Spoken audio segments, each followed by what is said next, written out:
નમસ્કાર મિત્રો સ્વાગત છે તમારું અમારી યુટ્યુબ ચેનલમાં। આજની વિડીયોમાં સૌથી મોટા સમાચારની વાત કરીશું। સલમાન ખાને પોતાનો યુકે પ્રવાસ મુલતવી રાખ્યો છે। પહેલગામમાં થયેલા આતંકવાદી ઘટનાને લઈને સલમાન ખાને પોતાનો આગામી બ્રિટન પ્રવાસ મુલતવી રાખ્યો છે। તેની નવી તારીખ ટૂંક સમયમાં જાહેર કરાશે। સલમાન 4 અને 5 મેના રોજ માન્ચેસ્ટર અને લંડનમાં ધ બોલિવૂડ બિગ વન કાર્યક્રમમાં માધુરી દીક્ષિત નેને, ટાઇગર શ્રોફ, વરુણ ધવન, કૃતિ સેનન, સારા અલી ખાન, દિશા પટની, સુનિલ ગ્રોવર અને મનીષ પોલ સાથે પરફોર્મ કરવાના હતા। મિત્રો, અન્ય મહત્વના સમાચારની વાત કરીએ તો હવે પાકિસ્તાનની ખેર નહીં, ભારતે મોટી ડીલ કરી છે। જમ્મુ કાશ્મીરના પહેલગામમાં થયેલા આતંકવાદી હુમલા બાદ તણાવનો માહોલ છે। આ વચ્ચે સોમવારે ભારત અને ફ્રાન્સ વચ્ચે 26 રાફેલ મરીન એરક્રાફ્ટની ડિલિવરી થઈ જવાની છે અને આ ડીલ થઈ છે। આ ડીલ 63,000 કરોડ રૂપિયામાં કરવામાં આવી છે। આ ડીલ હેઠળ ભારતીય નૌકાદળ માટે ફ્રાન્સ પાસેથી 26 રાફેલ મરીન વિમાન ખરીદવામાં આવશે। આ કરારમાં ભારતનું પ્રતિનિધિત્વ સંરક્ષણ સચિવ રાજેશ કુમાર સિંહે કર્યું હતું। મિત્રો, અન્ય મહત્વના સમાચારની વાત કરીએ તો ખાલિસ્તાની આતંકવાદી પન્નુને પાકિસ્તાનનું સમર્થન। પહેલગામ આતંકવાદી હુમલા બાદ ખાલિસ્તાની આતંકવાદી ગુરપતવંત સિંહ પન્નુએ પાકિસ્તાનને ટેકો આપ્યો છે। તેમણે કહ્યું છે કે તેઓ ભારતને પાકિસ્તાન પર હુમલો કરવા નહીં દે। પન્નુએ કહ્યું છે કે ભારત પાસે પાકિસ્તાન સામે લડવાની હિંમત નથી। અમે 2 કરોડ શીખો પાકિસ્તાન સાથે ખડકની જેમ ઊભા છીએ।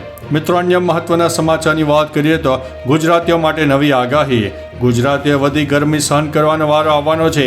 હવામાન વિભાગના જણાવ્યા અનુસાર આગામી સમયમાં હજુ ગરમી વધી શકે છે।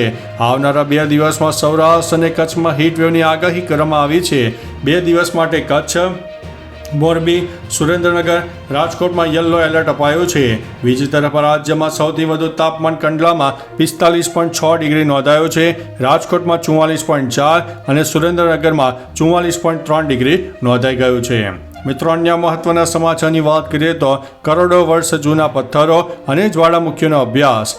ક્રાંતિગુરુ શ્યામજી કૃષ્ણ વર્મા કચ્છ યુનિવર્સિટીના જીઓ સાયન્સ વિભાગ દ્વારા 27 એપ્રિલ 2025 દરમિયાન ઉત્તર ગુજરાત અને રાજસ્થાન વિસ્તારમાં ફિલ્ડ વર્ક કરવામાં આવ્યું। ફિલ્ડ વર્ક દરમિયાન વિદ્યાર્થીઓએ 90 થી 100 કરોડ વર્ષ જૂના પથ્થરો અને જ્વાળામુખીઓ તેમજ આ પથ્થરો અને જ્વાળામુખીઓમાંથી બની રહેલી ખનિજ અને ભૂકંપના કારણે બનેલા સંરચનાનો અભ્યાસ કર્યો હતો।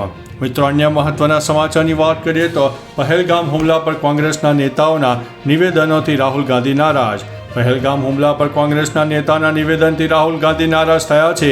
કોંગ્રેસ અધ્યક્ષ મલ્લિકાર્જુન ખડગેએ પણ આ અંગે વાંધો વ્યક્ત કર્યો હતો। સૂત્રો કહે છે કે કોંગ્રેસના નેતાઓએ આવા નિવેદનથી દૂર રહેવા માટે ટૂંક સમયમાં સત્તાવાર ચેતવણી આપવામાં આવી શકે છે। પાર્ટી નેતાઓને કોંગ્રેસ કાર્યકારી સમિતિની બેઠકમાં પસાર થયેલા ઠરાવથી અલગ નિવેદનો ન આપવાની સલાહ કરવામાં આવી છે। મિત્રો, અન્ય મહત્વના સમાચારની વાત કરીએ તો મહિદેશ્વર દુર્ઘટના, મૃત્યુ પામેલા લોકોના પરિવાર માટે સહાય। મધ્યપ્રદેશના મહિદેશ્વર જિલ્લામાં નારાયણગઢ વિસ્તારમાં થયેલા અકસ્માતમાં મૃતકોના પરિવારજનો માટે મોરારી બાપુએ સહાયની જાહેરાત કરી છે। મોરારી બાપુ પ્રત્યેક પરિવારને 15,000 રૂપિયાની સહાય આપશે। કુલ 1.80 લાખની આ સહાય રાશિ મુંબઈ સ્થિત વરુણ મોદી દ્વારા મધ્યપ્રદેશ મુખ્યમંત્રી રાહત ફંડમાં જમા કરવામાં આવશે। મોરારી બાપુએ મૃતકોના આત્માની શાંતિ માટે પ્રાર્થના પણ કરી હતી। મિત્રો, અન્ય મહત્વના સમાચારની વાત કરીએ તો એક્સિસ બેંકમાં મોટી છટણી। એક્સિસ બેંક કામગીરીના આધારે તેના 100થી વધુ વરિષ્ઠ કર્મચારીઓની છટણી કરવા જઈ રહી છે। બેંક કહે છે કે તેમના નિયમિત મૂલ્યાંકનનો એક ભાગ છે। એક્સિસ બેંકના એમડી અમિતાભ ચૌધરીએ અંગે જણાવ્યું હતું કે દરેક સંસ્થાની જેમ અમે પણ નાણાકીય વર્ષના અંતે એક વિગતવાર મૂલ્યાંકન ચક્ર ચલાવીએ છીએ। ઘણા કર્મચારીઓને પુરસ્કાર અથવા તો બઢતી આપવામાં આવી છે અને કેટલાક પ્રદર્શનની દ્રષ્ટિએ પાછળ રહી ગયા છે। મિત્રો, અન્ય મહત્વના સમાચારની વાત કરીએ તો પશ્ચિમ બંગાળની આઈબીની ટીમ સુરતમાં ધામા। ગેરકાયદેસર રહેતા બાંગ્લાદેશીઓને ઝડપવા માટે અમદાવાદ, સુરત, વડોદરામાં પોલીસનું સર્ચ ઓપરેશન ચાલી રહ્યું છે। આ દરમિયાન પશ્ચિમ બંગાળની આઈબીની ટીમ સુરતમાં પહોંચી છે। અહીં તે સેન્ટ્રલ આઈબી સાથે મળીને શંકાસ્પદોની પૂછપરછ કરશે। અગાઉ અમદાવાદમાં police commissioner GS Malik, DCP crime Ajit Raijan સહિતના ઉચ્ચ અધિકારીઓ ચંડોળા તળાવ વિસ્તારમાં પહોંચ્યા તો આખો વિસ્તાર ખાલીખામ જોવા મળ્યો હતો। મિત્રો, અન્ય મહત્વના સમાચારની વાત કરીએ તો સુરતમાં બંગાળી આગેવાનોને સાથે રાખીને કોમ્બિંગ હાથ ધરવામાં આવ્યું। સુરત શહેર પોલીસના ઝોન 1 વિસ્તારના વરાછા, પૂણા અને સારોલી વિસ્તારમાં પોલીસે કોમ્બિંગ હાથ ધર્યું, જે અંતર્ગત બંગાળી આગેવાનોને સાથે રાખીને અંદાજિત 1000થી વધુ લોકોની તપાસ હાથ ધરાઈ, જેમાં વરાછા વિસ્તારમાં 10 અને પૂણા વિસ્તારમાંથી 39 મળીને 49 જેટલા શંકાસ્પદ જણાવ્યા હતા. આ તમામના ડોક્યુમેન્ટના આધારે તપાસ કરવામાં આવી રહી છે. હજુ પણ કોમ્બિંગ અને સર્ચિંગની કામગીરી ચાલુ છે. મિત્રો, અન્ય મહત્વના સમાચારની વાત કરીએ તો ISISનો ઉદ્દેશ્ય ભારતમાં હિન્દુ મુસ્લિમ સંઘર્ષ પેદા કરવાનો છે, તો ઓવૈસીએ જણાવ્યું છે. એમના પ્રમુખ અને હૈદરાબાદના સાંસદ અસરુદ્દીન ઓવૈસીએ છત્રપતિ સંભાજીનગરમાં પાકિસ્તાન પર નિશાન સાધ્યું.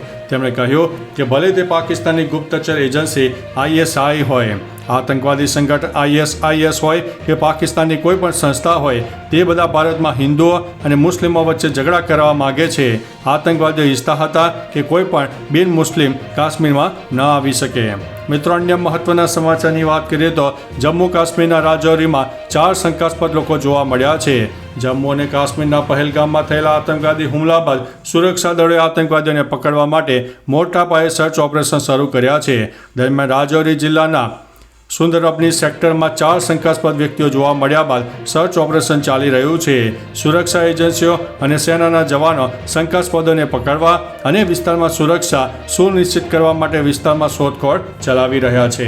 મિત્રો, અન્ય મહત્વના સમાચારની વાત કરીએ તો ઓવૈસી પાકિસ્તાન ઉપર ભડક્યા, ISIS સાથે સરખાવ્યા છે. પહેલગામ આતંકવાદી હુમલા અંગે એમના વડા અસરુદ્દીન ઓવૈસી પાકિસ્તાન પર ભડક્યા છે. ઓવૈસીએ વધુમાં કહ્યું છે કે સરકાર કોની છે તેનાથી કોઈ ફરક પડતો નથી. આ રીતે આવીને આપણી ભારતીય ભૂમિ પર હુમલો કરવો, ધર્મ વિશે પૂછ્યા પછી ગોળી મારવી એ યોગ્ય નથી. તમે ISIS જેવું કામ કર્યું છે. મિત્રો, અન્ય મહત્વના સમાચારની વાત કરીએ તો હર્ષ સંઘવીએ પાકિસ્તાનને આડે હાથે લીધું છે. ગૃહમંત્રી હર્ષ સંઘવીએ એક્સ પર ટ્વીટમાં દાવો કર્યો હતો કે પાકિસ્તાની સેનાના ટોચના અધિકારીઓ ભયથી દેશ છોડીને ભાગી રહ્યા છે. ઘણા અધિકારીઓ રાજીનામું આપી રહ્યા છે. તેમણે લખ્યું છે કે આ ડર સારો છે. ન્યૂઝ એજન્સી PTI મુજબ 9 રાજદ્વારીઓ અને અધિકારીઓ સહિત ઓછામાં ઓછા 537 પાકિસ્તાની નાગરિકો છેલ્લા 4 દિવસમાં અટારી વાઘા બોર્ડર ક્રોસિંગ દ્વારા ભારતથી પાકિસ્તાન જવા રવાના થયા છે. મિત્રો, અન્ય મહત્વના સમાચારની વાત કરીએ તો ભાઈના લગ્નમાં પાકિસ્તાન ગઈ ને પતિ અને પુત્રથી વિખૂટી પડી. રાજકોટના ભાવેશ વિસરિયા પત્ની, ભાભી, 2 ભત્રીજી અને પુત્ર સાથે તેમના શાળાના લગ્નમાં પાકિસ્તાન ગયા, પરંતુ વાઘા અટારી બોર્ડર પર તેમના પત્ની અને ભાભીને ભારત આવવા દેવામાં આવ્યા નહીં. તેમણે 3 દિવસ પાકિસ્તાનના અધિકારીઓને વિનંતી કરી, છતાં તેઓ ટસના મસ ન થયા, જેથી તેઓ પુત્ર સાથે એકલા જ રાજકોટ આવી ગયા, પરંતુ તેની પત્ની અને ભાભી બોર્ડર ઉપર જ અટવાઈ ગયા છે. તો ચાલો મિત્રો, ફરીથી દેશ અને દુનિયાના સુપરફાસ્ટ સમાચાર લઈને મળતા રહીશો. ત્યાં સુધી અમને રજા આપશો. નમસ્તે.